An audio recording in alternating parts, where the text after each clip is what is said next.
maanta waxaan ka hadlaynaa greenhouse system oo ah beeraha casriga sababaha greenhouse aan u doornay waxaa ka mid ah inaan isku dheelitirno temperature-ka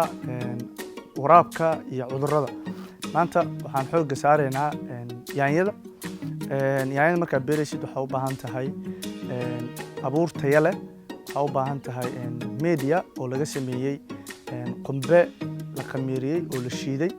oo lagu daray digada si nafaqo aad uga hesho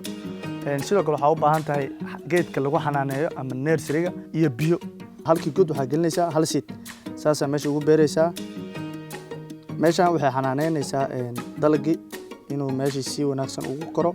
waxaan beeranay abuurka la yidhaahdo ana F1 oo abuur wax soo saarkiisu uu aad u badan yahay markii aad intaas samaysid oo nursery ku diyaarisid waxaa biyo siinaysaa subaxdii hore markii 12 saac sidoo kale waxaa biyo siinaysaa galabkii adoo ku waraabinaya jalmadda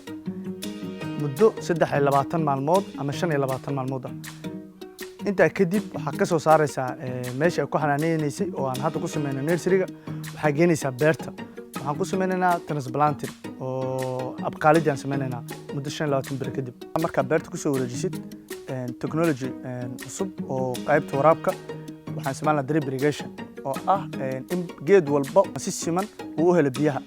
marka tubadan meesha dhex qaadayso waxay geed walba gaarsiin doontaa biyaha ayadoo ka imaanayso haanta markii beerta aad keentid geedkii drip irrigation-kaaga ugu samaysan yahay ama waraabkaagii waxaa sameynaysaa waraab oo daily ah maalin walba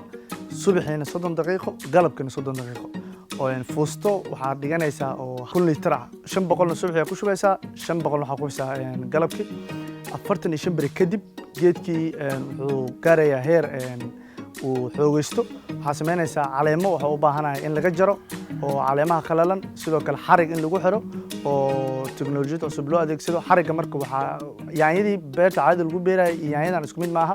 tan way dheeraanaysaa in marka xariga lagu xiro ayuu u baahanahay 45 bari kadib wuxuuna keenayaa